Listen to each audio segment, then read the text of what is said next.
America is dead broke, with 44% of Americans having saved less than $1,000. Again, you guys, 44% of American adults don't even have $1,000 saved in their bank accounts. And 40% of American adults are currently, listen to me, 40% of American adults are currently behind on bills. It skyrockets up to 53% of Americans who have children. 32% of Americans that are in debt right now think they will never get out of debt. More than 1/3 of Americans have already given up hope to a future of financial freedom.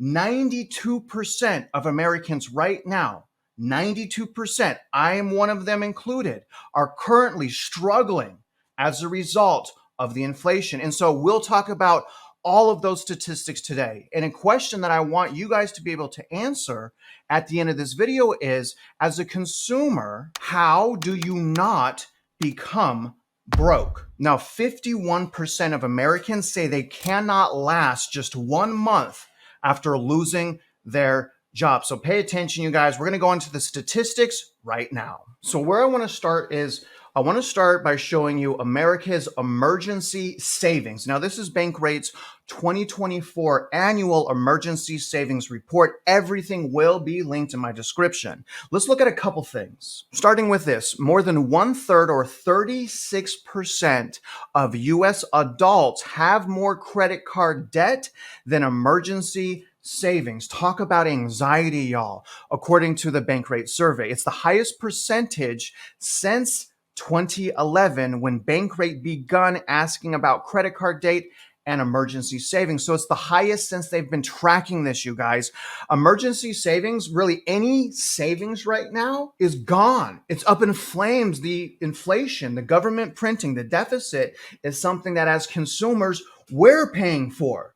Not the politicians. That's us, you guys. We're the ones that are funding the wars. We're the ones that are paying all this money. It's very discouraging, very sad. Now, this goes on at a time of record high credit card rates. We see a record high number of Americans carrying credit card debt that exceeds their emergency savings. That's sad. Now, just a few bullet points here. Many would borrow in an emergency. Only, you guys, only 44% of US adults would pay emergency expenses of $1,000 or more with their savings as of December 2023. 35% would borrow money, including 21% who would finance with a credit card and pay it over time. Jeez. 10% would borrow from a family or friend, and 4% would take out a personal loan. You guys, this is insane. Seriously, almost half of America is broke. They have no money. Not to mention the paycheck to paycheck, but zero money. That's insane, guys. That's absolutely insane. Bullet point number 2, inflation. Inflation is the culprit that's affecting savings.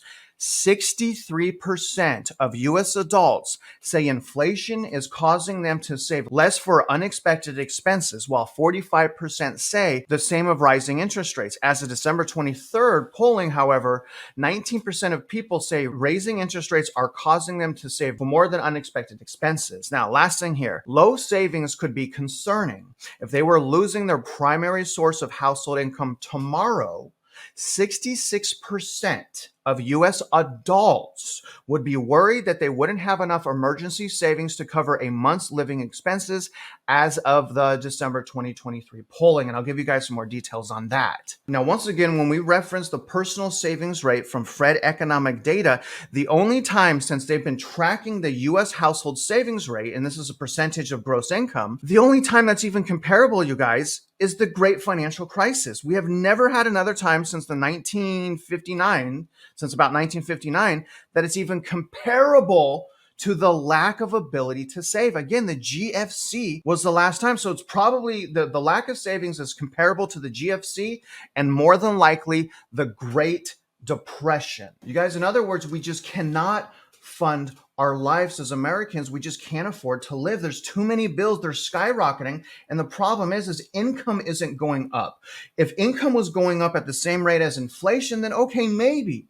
But inflation is going up at the same time as real median income is going down. We cannot finance our lives. And think about how bad this is, especially if you're a homeowner. If you don't even have $1,000 saved, what happens if your car breaks down?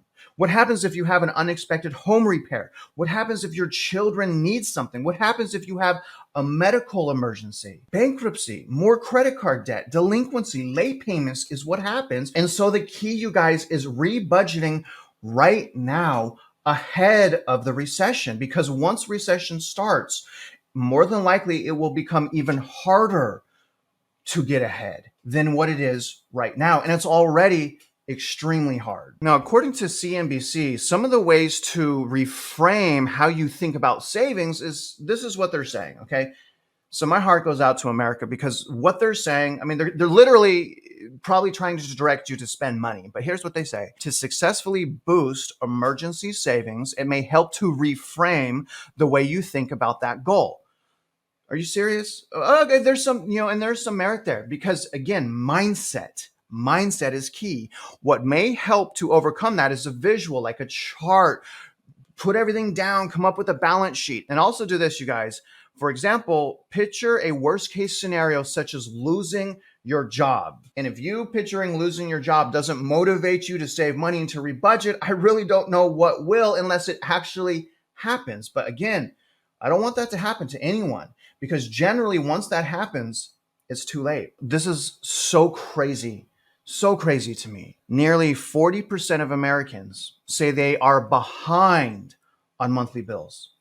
40% of Americans behind on monthly bills. Nearly 40% of Americans say that it's the worst of times for their personal finances than the best, according to a new survey. So all of the celebration on how great the economy is, well, that's not what we feel on Main Street. We're suffering. I'm suffering. I could feel it. My friends, my family, everyone feels this. According to the findings, 38% of Americans said their financial situation was closer to the worst it's ever been than the best, while half of the consumers said they felt financially unstable. And the impact is inflation, the deficit spending, the money printing, the low interest rates, the asset bubbles. We get it by now. Now, this article is saying the impacts following inflation. While inflation has started to cool down, the survey suggests that many consumers are still reeling from years of economic turbulence. Comment below if you're one of those consumers. I'm one of those consumers. I'm still trying to catch up. I mean, geez Louise, you guys, we've been in a whiplash rug pulling situation for the last 4 years. The survey also found that 37% of Americans are behind on monthly bills, which jumps to 53% among parents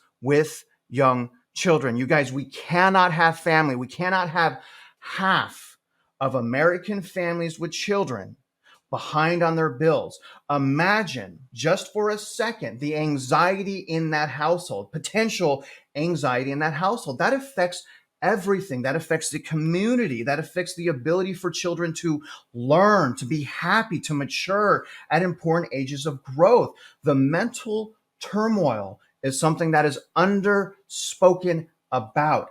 As someone that lost everything during the great financial crisis, my foreclosure, my bankruptcy, my repo, my tax lien, I could tell you guys, I was depressed for probably 9 years. It was so bad. I felt worthless. I didn't know how to rebound, but I know how now. I had to crawl myself through the gutter for 9 years, and I don't want that to happen to you. Either way, let's jump back in. So in addition to Americans being broke, having basically no money for emergencies, no income growth potential, basically whatsoever, with almost half behind on their bills, we can also see that in this data. And this data here is lagging. This data is 5 months behind. I want you to bring your guys' attention to the skyrocketing trajectory of the delinquency rate for credit cards. The last time we had this trajectory, again, was during the GFC. Do you see that? And then before that was during the 1990s. Okay, you see that?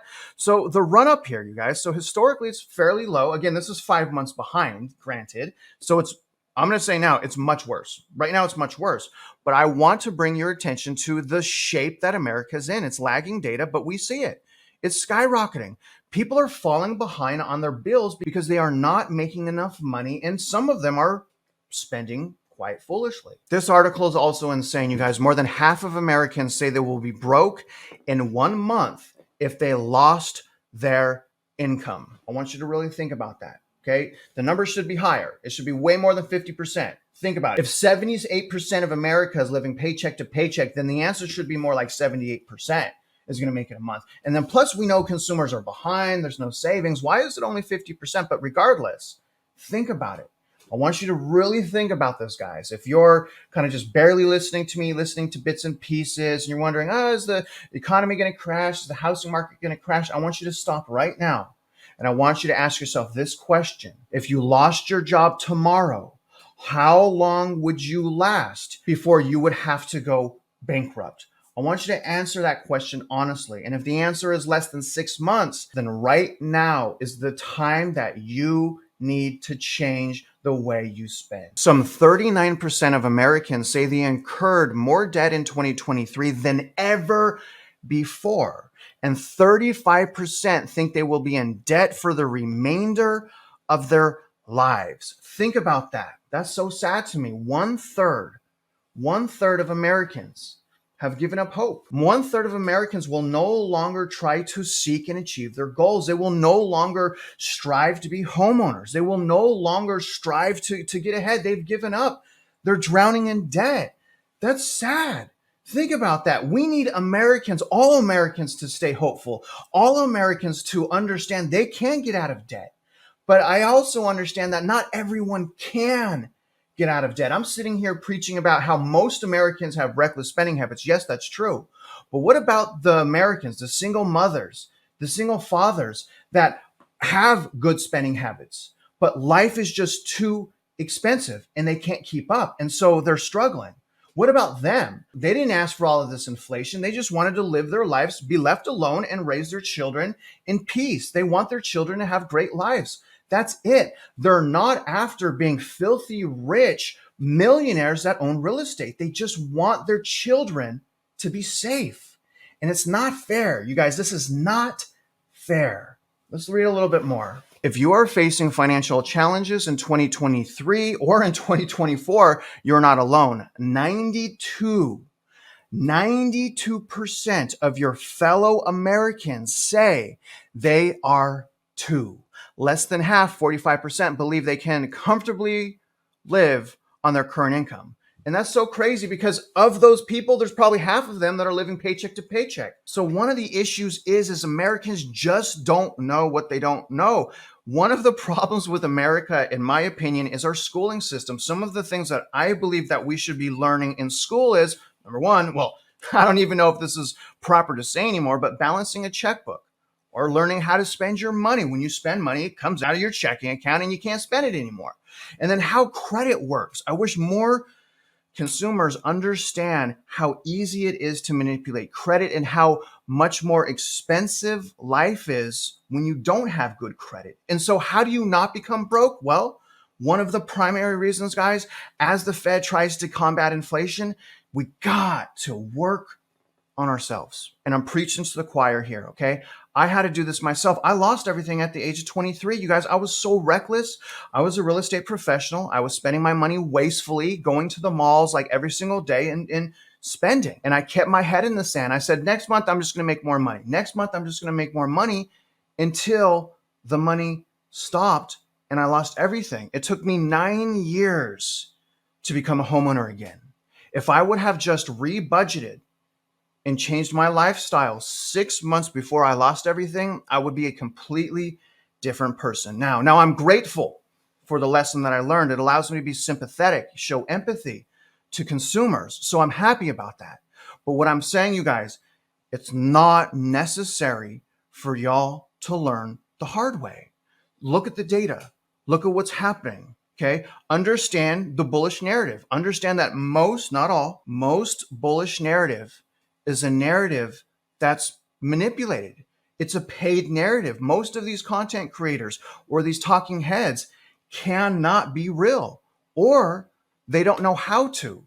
The advantage, and I love you guys and thank you for helping me build this community, is my narrative is not paid for. I'm free to speak my truth. I'm free, you guys. I'm free. Now, do I want to make more money? Do I want to sell real estate? Yeah, I do. The profit there is insane, but I'm not. I'm taking a break. I've decided to. I've talked to my wife. I'm taking a step back and I said, pause. Things are so toxic right now. Let me help as many people as possible. I'm going to take an income hit. And I have. I've taken a massive income hit. But it's more important that in my mind anyways, my goal is I help to lead as many people as possible through this very confusing economy. There is still smoke in the air. It's called inflation, reverse repo market, deficit spending, call it whatever you want. And it's very confusing. But again, look at the data. Look at the data, you guys. America is frustrated and upset, and I understand why. And guys, if you can, do me a favor, let me know if you fell into any one of those statistics. Also, don't forget I have a free home buying course. I also am making a free subdivision analysis form if you really want to understand how value works. It's all free, you guys. I need to eventually charge money for this stuff because I'm losing money and I can't keep the space up. But I don't care right now because what's most important to me is you right now. Okay, as far as real estate mindset, obviously my wife, my family, my children, right? God, things like that.